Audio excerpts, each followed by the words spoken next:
Mais d'abord, les concertations nationales après les groupes thématiques conflits communautaires, paix et réconciliation, ainsi que décentralisation et renforcement de l'autorité de l'État. Vendredi, c'était le tour du groupe thématique désarmement, démobilisation, réintégration sociale et rapatriement de déposer son rapport au bureau du Présidium. Ce groupe devient alors le 3e sur les 5 à se conformer à cette règle.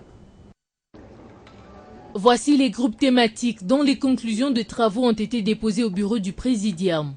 Il s'agit des groupes conflits communautaires, paix et réconciliation nationale, décentralisation et renforcement de l'autorité de l'État, ainsi que le groupe désarmement, démobilisation et réintégration sociale, l'un des plus délicats de tous, dont les conclusions sont parvenues au Présidium vendredi soir. Un dépôt qui intervient sur fond de contestation de la part des délégués, même si Marie-Madeleine Kalala, co-modératrice de ce groupe, se dit globalement satisfaite du travail réalisé. Nous avons procédé, le groupe thématique a procédé à un état de lieu sur la présence des groupes armés à l'est du pays et des conséquences, des ravages que provoque la présence de ces groupes armés sur notre territoire. Du côté gouvernance, démocratie et réforme institutionnelle, le rapport n'était pas encore finalisé dans la soirée de vendredi. Les préalables formulés par les délégués de l'opposition sur la libération des prisonniers politiques et l'ouverture de certains médias poseraient encore problème. Et au sujet du groupe économie, secteur productif et finances publiques, le rapport final devait également être déposé et contesté par certains membres de l'opposition. Le dépôt de ces rapports au Présidium ouvre la voie à une nouvelle étape, la grande plénière au cours de laquelle ces conclusions devront être discutées avant d'être remises au chef de l'État sous forme d'un rapport général. Que deviennent les pourparlers de Kampala, ces discussions entre le gouvernement congolais et la rébellion du M23 qui achoppent sur des questions liées à l'amnistie éventuelle des rebelles et à leur intégration dans l'armée. Ce samedi 28 septembre, un projet d'accord de paix entre les deux parties devrait être présenté par le médiateur ougandais. Récemment à New York, à l'Assemblée générale de l'ONU, le facilitateur des pourparlers de Kampala, l'Ougandais Crispus Kionga, et le secrétaire exécutif de la conférence internationale pour la région des Grands Lacs, Tumba Loaba, sont allés rendre compte de l'évolution de ces pourparlers entamés depuis 9 mois déjà. Vous le savez, le chef de l'État, Joseph Kabila, a regagné Kinshasa vendredi dans la soirée après avoir pris part à la 68e Assemblée générale des Nations Unies. À New York, la diplomatie était aussi en action avec les différents échanges qu'a eu sur place le ministre des Affaires étrangères, Raymond Tshibanda. Ces entretiens ont tourné autour de la situation sécuritaire dans l'Est de la RDC. À New York, au siège des Nations Unies, ici d'un côté, le chef de l'État Joseph Kabila a porté haut la voix de la RDC quant à la situation sécuritaire. De l'autre côté, son ministre des Affaires étrangères a également eu des entretiens avec des pays amis, toujours pour défendre la cause de la RDC. Avec Christian Frischbach, ministre des Affaires étrangères du Danemark, Raymond Tshibanda a évoqué la situation sécuritaire. Par la voix de son ministre, le Danemark a affirmé son soutien à la RDC pour le retour d'une paix durable, profitable à toute la région des Grands Lacs. La paix et la sécurité, selon Raymond Tshibanda, constituent des leviers indispensables pour asseoir un cadre institutionnel adéquat vers des perspectives de développement. L'entretien avec le sous-secrétaire d'État du Commonwealth du Royaume-Uni, Mark Simons, a tourné autour de la sécurité dans l'Est et le niveau de mise en œuvre du mécanisme de suivi régional de l'accord cadre d'Addis Abeba pour la paix, la sécurité et la coopération. Un accord dont le non-respect par certains pays membres fait persister la crise humanitaire dans l'Est du pays où les populations vivent une véritable tragédie dans l'histoire de l'humanité. Durant son séjour de travail à New York, les questions de coopération dans le domaine de la santé ont été abordées par le chef de la coopération internationale et régionale avec les investisseurs intéressés par la République démocratique du Congo. Communiquer sur les actions à entreprendre fait partie de l'approche de Malou Malou à la CENI, qui justifie l'ouverture d'un cadre d'échange avec les ambassadeurs des pays africains accrédités en RDC.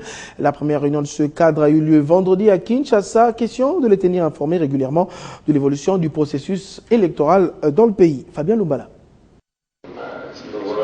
2 heures ont été mises à contribution par Apollinaire Malou Malou, son bureau et la plénière pour permettre aux diplomates des pays africains de mieux appréhender les enjeux électoraux en cours en République démocratique du Congo et d'être pleinement informés sur l'évolution du processus électoral. Une approche qui vise, selon la CENI, à renforcer la présence des pays africains au comité de partenariat à travers la SADC, la CEAC ainsi que la CEDEAO. Parmi les grandes nouvelles portées à leur connaissance, l'installation à Kinshasa de l'école de formation électorale en Afrique centrale et la publication imminente de la feuille de route des élections générales en RDC. En réaction, les ambassadeurs africains ont déclaré leur soutien à la CENI tout en saluant l'initiative de son équipe dirigeante. Cette réunion est intervenue après celle du comité de partenariat des élections organisée le 16 septembre dernier, toujours au siège de la CENI à Kinshasa. Je l'annonçais en titre, le projet du budget pour l'exercice 2014 sera à temps au Parlement pour examen. Daniel Mukoko Samba, vice-premier ministre, ministre du budget, rassure justement. Il l'a confié à la presse ce samedi au terme d'une visite à la direction de préparation de suivi budgétaire ici à Kinshasa. Une façon pour lui de se rendre compte du travail effectué par cette structure. Alalino Mwamba. Le patron du budget dans les murs de la direction de préparation et suivi budgétaire. Ça n'arrive pas tous les jours. Ici, il fallait parler budget 2014, d'où cette séance de travail. C'est l'opinion à s'intéresser à ce qu'il y a dans le budget, au contenu. Malgré la tenue des concertations nationales dans le pays, le gouvernement s'active à la finition de l'élaboration de ce budget afin de se conformer à la règle. C'est la direction technique du ministère qui a cette charge-là. Je voulais voir personnellement comment se déroulent les travaux. La démarche devra aussi être une réponse aux attentes du Parlement qui venait d'ouvrir une session essentiellement budgétaire dans les deux chambres.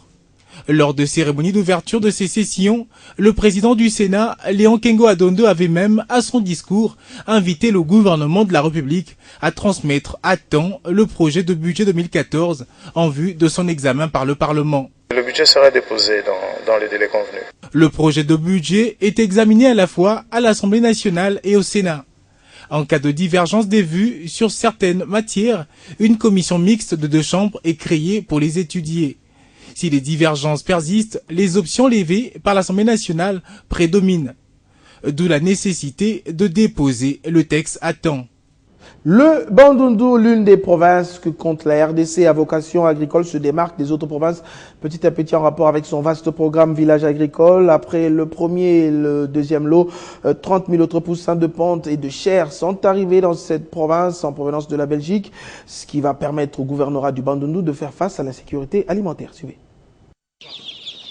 Ces sifflements annoncent un bel avenir pour la province du Bandundu. Nous sommes à l'aéroport international de Ndjili. Ces poussins sont au nombre de 30 000. Ils ont un jour d'âge et ont été commandés par le gouverneur du Bandundu. Vous savez que son Excellence, Monsieur le gouverneur de province, avait signé un contrat programme avec le ministère de l'Agriculture pour la relance du secteur agricole de la province du Bandundu. Dans ce contrat programme, il était prévu l'élevage de poussins, de chair et de ponte. Ce sont les preuves qui montrent que réellement ce que son Excellence, Monsieur le ministre, a promis est en train d'être fait par le canal de son Excellence, Monsieur le gouverneur Jean Camichel. L'arrivée de ces poussins de ponte et de chair en provenance de la Belgique répond au contrat programme signé entre le gouvernement central à travers le ministère de l'Agriculture et celui du Bandundu. Ils sont destinés à la ville de Bandundu où un poulailler est déjà en érection pour les accueillir. On les fait transiter par Kikwit pour les élever pendant un temps et après les distribuer, non seulement à Bandundu seulement, distribuer dans toute la province. C'est le troisième lot de poussins de ponte et de chair que le gouvernement provincial du Bandundu, que dirige Jean Camichel, a importé de la Belgique, et cet acte s'inscrit toujours dans le cadre de son vaste programme dénommé Village agricole. Parlons chantier avec la poursuite de l'élargissement du pont Matete et la construction du viaduc sur Bandundu. Ces travaux prendront fin d'ici décembre de l'année en cours et pendant ce temps, à la 16e rue Limité, un compteur de trafic vient d'être placé permettant d'avoir des informations sur la densité de la circulation. Constat sur place, Gloria Mbouya et Jimmy Mavouba. Les travaux de modernisation de la ville de Kinshasa se poursuivent sans relâche dans le cadre du programme de 5 chantiers initié par le chef de l'État Joseph Kabila. Nous sommes sur le boulevard Lumumba et dans le quartier Banounou que s'effectuent les travaux de construction du viaduc. À quelques mètres de là, on y voit 2 câbles noirs posés à même le sol du boulevard, attirant l'attention des passagers qui en donnent chacun l'interprétation. C'est la révolution de la modernité qui est en train de se matérialiser. Un appareil de comptage de trafic, c'est bien pour essayer un peu de faire des statistiques par rapport au nombre de véhicules qui passent sur ce boulevard. Mais la réponse est simple. Cette machine, qui est un compteur de trafic automatique DigiWay, qui compte chaque véhicule qui passe par-dessus les câbles. Ce compteur fournit des informations avec grande précision sur la densité de la circulation, ainsi que sur les vitesses, les distances, les catégories et les poids de véhicules. Il aide dans le dimensionnement de la chaussée, le dimensionnement géométrique dans la mesure où on doit savoir combien de véhicules sont passés et savoir quelle largeur donner à la chaussée.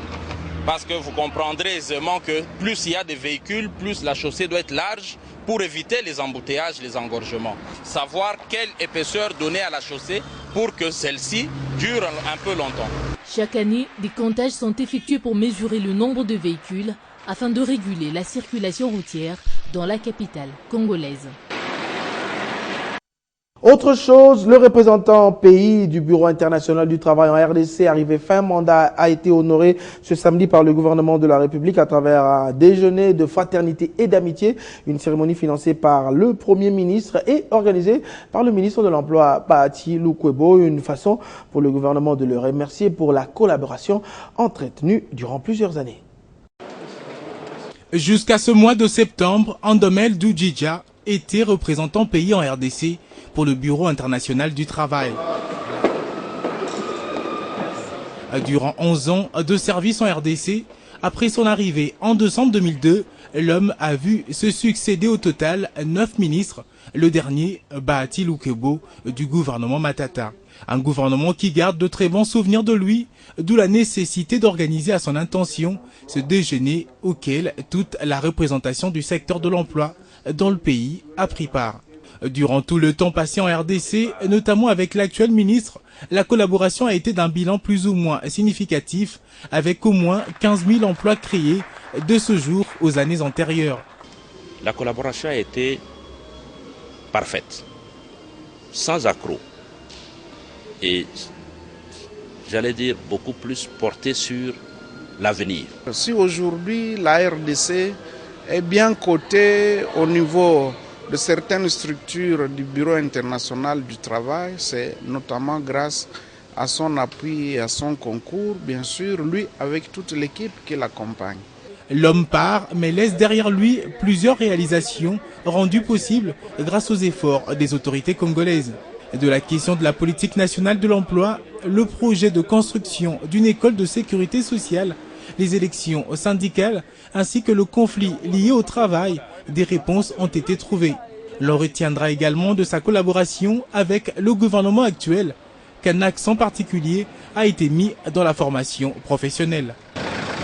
Dynamique hydroclimatique de la région de Kinshasa et son impact socio-économique sur l'habitat. Tel est le sujet de la thèse de doctorat soutenue samedi à la faculté des sciences de l'Université pédagogique nationale par Pierre Claver Kalala Mwalandibou, qui pense que les facteurs dynamiques et les effets hydroclimatiques se percevraient comme cause des catastrophes, des inondations et des érosions au mépris des règles de l'occupation de la ville de Kinshasa. Suivez. Les sites de Kinshasa qui peuvent